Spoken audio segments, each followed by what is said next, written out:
दोस्तों, किसान के आलू से लदे ट्रक को पुलिस कर्मियों ने घूस लेने के लिए रोक लिया। जब ट्रक चालक पैसे निकालने के लिए एटीएम गया तो उसकी भेंट जिला अधिकारी से हुई।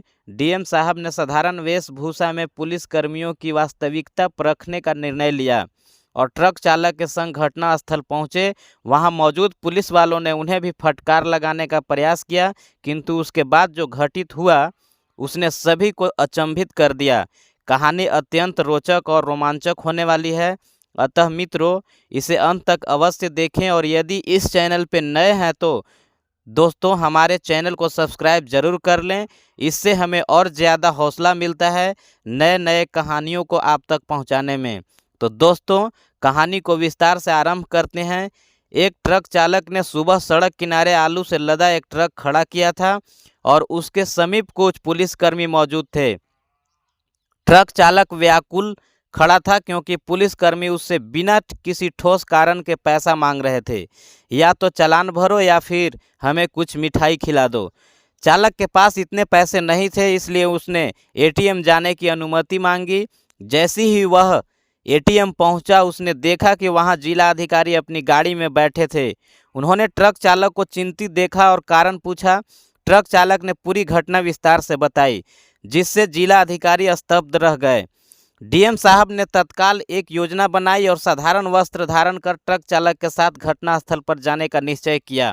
उन्होंने ट्रक चालक को समझाया, तुम चिंता मत करो, मैं तुम्हारे साथ चलता हूँ, लेकिन ध्यान रहे मुझे एक आम नागरिक ही समझना। ट्रक चालक कुछ सहमा हुआ था, किंतु जिलाधिकारी के आत्मविश्वास को देखकर उसमें साहस जगा। डीएम साहब ने अपना सरकारी कोट उतार दिया, एक सामान्य स्वेटर पहन लिया और गाड़ी से उतरकर ट्रक चालक के साथ पुलिस कर्मियों की ओर बढ़ गए। जैसे ही दोनों ट्रक के पास पहुंचे पुलिसकर्मी फिर से ट्रक चालक पर भड़क उठे। अबे इतनी देर क्यों लगा, जल्दी निकाल पैसे, हवलदार ने गुस्से में कहा। ट्रक चालक के साथ एसडीएम साधारण कपड़े में गए थे। उन्होंने विनम्रता से बोला, साहब यह गरीब आदमी है, इसके पास इतने पैसे नहीं हैं, कृपया दया करें और ट्रक जाने दें। यह सुनकर एक सिपाही भड़क उठा और बोला, अबे तू कौन होता है इसका वकील बनने वाला? ज़्यादा समझाने की कोशिश की तो तुझे भी अंदर कर देंगे। डीएम साहब चुपचाप खड़े रहे, लेकिन अंदर ही अंदर उनका गुस्सा बढ़ता जा रहा था। तभी हवलदार ने ट्रक चालक की कॉलर पकड़ ली और कॉलर खींचते हुए बोला, हम कोई मुफ्त की तनख्वाह नहीं खाते, सरकार हमें कम वेतन देती है, इसलिए हमें खुद ही अपना इंतजाम करना पड़ता है।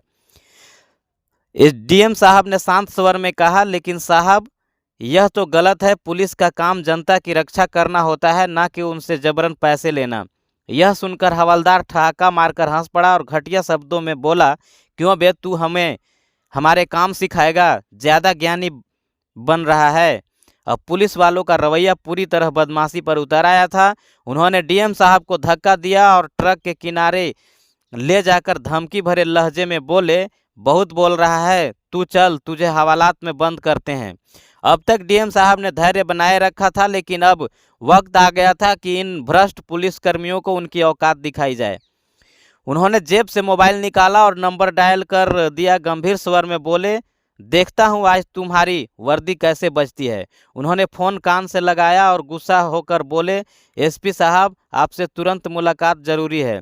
कुछ पुलिसकर्मी खुलेआम रिश्वतखोरी कर रहे हैं, मैं इस वक्त घटनास्थल पर मौजूद हूँ। ट्रक चालक और आसपास के लोगों की आंखें फटी की फटी रह गई। पुलिस कर्मियों को अब लगने लगा कि यह कोई प्रभावशाली व्यक्ति है, लेकिन उन्हें अभी तक अंदाजा नहीं था कि वे खुद जिलाधिकारी से उलझ रहे हैं। हवलदार जो अब तक खुद को इलाके का राजा समझ रहा था, गुस्से में लाल हो गया। ओए क्या नाटक कर रहा है? तुझे क्या लगता है तेरे फोन करने से हम डर जाएंगे? सिपाही ने भी हवलदार का साथ देते हुए कहा, अबे फ़ोन करके हमें धमकाने चला है, तुझे जेल की हवा खिलानी पड़ेगी। लेकिन एसडीएम साहब अब मुस्कुराए और अपनी जेब से एक कागज़ निकाला। उन्होंने धीरे से उसे खोला और पुलिस वाले के सामने रख दिया। सच सामने आते ही पुलिस वालों के होश उड़ गए। जैसे ही हवलदार और बाकी पुलिसकर्मियों की नज़र उस कागज़ पर पड़ी, उनके चेहरे का रंग उड़ गया। साहब आप एसडीएम साहब हैं? हवलदार के हाथ पैर कांपने लगे। सिपाही तुरंत पीछे हटकर सलाम ठोकने लगा, सर सॉरी सर, हमें नहीं पता था कि अब आप ट्रक चालक के साथ आए हैं। आसपास खड़े लोग यह देख हैरान रह गए कि जो पुलिस वाले अभी तक रौब झाड़ रहे थे वे अब थर थर काँप रहे थे। डीएम साहब ने ठंडी नज़रों से हवलदार को घूरा और गुस्सा में बोले, तुम्हें लगता है कि सरकार तनख्वाह नहीं देती इसलिए तुम लोगों को लूट रहे हो? हवलदार ने सर झुका लिया, लेकिन फिर भी कुछ बोलने की हिम्मत जुटाई। साहब, हमसे तो बस गलती हो गई। डीएम साहब ने एक सेकेंड भी गवाए बिना तुरंत फ़ोन मिलाया। एसपी साहब, अपनी टीम तुरंत भेजिए, यहाँ कुछ रिश्वतखोर पकड़े गए हैं। यह सुनते ही पुलिस वालों की हालत खराब हो गई। हवलदार घुटनों पर बैठ गया और विनती करने लगा, साहब माफ़ कर दीजिए, परिवार वाले भूखे मर जाएंगे। जो पुलिस वाले अभी तक ट्रक ड्राइवर से जबरन पैसे वसूल रहे थे वे अब डीएम साहब के सामने गिड़गिड़ा रहे थे। साहब, हमें एक मौका दीजिए, हमसे गलती हो गई, हवलदार ने कांपती आवाज़ में कहा। डीएम साहब ने गहरी सांस ली और कठोर स्वर में बोले, गलती यह गलती नहीं, अपराध है। तुम लोग जिनकी रक्षा करने के लिए हो उन्हें को लूट रहे हो। कुछ ही मिनटों में एसपी साहब अपनी टीम के साथ मौके पर पहुंच गए। डीएम साहब ने उन्हें पूरी घटना समझाई और रिश्वतखोरी का यह गंदा खेल उजागर कर दिया। एसपी साहब ने बिना देरी किए आदेश दिया, इन सबको गिरफ्तार करो, इनकी वर्दी छीन लो, यह पुलिस की वर्दी के लायक नहीं है। अब हवलदार और बाकी पुलिस वाले हाथ जोड़कर खड़े थे। साहब, बच्चों का ख्याल रखिए, लेकिन अब देर हो चुकी थी। सिपाहियों ने उनके हाथों में हथकड़ियाँ डाल दी और उन्हें पुलिस जीप में बिठा लिया। ट्रक ड्राइवर यह सब देखकर रो पड़ा। उसने एसडीएम साहब के पैर छू लिए और भावुक होकर बोला, साहब आपने आज मुझे इंसाफ दिलाया, अगर आप न होते तो यह लोग मेरी सारी कमाई लूट लेते।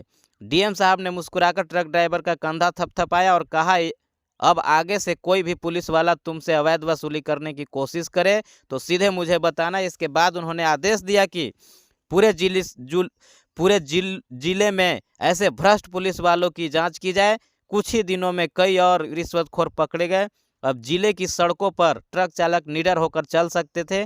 पुलिस की लाज बचाने के लिए ईमानदार अफसरों को आगे लाया गया। 1 महीने बाद डीएम साहब को ट्रक ड्राइवर का फ़ोन आया, साहब अब पुलिस वाले हमारा शोषण नहीं करते, ईमानदारी अधिकारी हमारी रक्षा कर रहे हैं, धन्यवाद साहब। डीएम साहब ने मुस्कुराया जवाब दिया, यह हमारा कर्तव्य था, भ्रष्टाचार के खिलाफ मेरी लड़ाई जारी रहेगी। डीएम साहब के इस कदम ने पूरे जिले में हलचल मचा दी। उनकी सख्ती के बाद प्रशासन हरकत में आया और पुलिस विभाग में सुधार अभियान शुरू हुआ। जिले भर के पुलिस थानों में अचानक निरीक्षण होने लगे।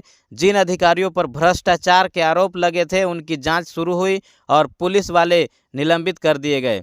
इस बदलाव का असर जमीन पर दिखने लगा। अब ट्रक ड्राइवर और आम नागरिक बिना डर के सफ़र करने लगे।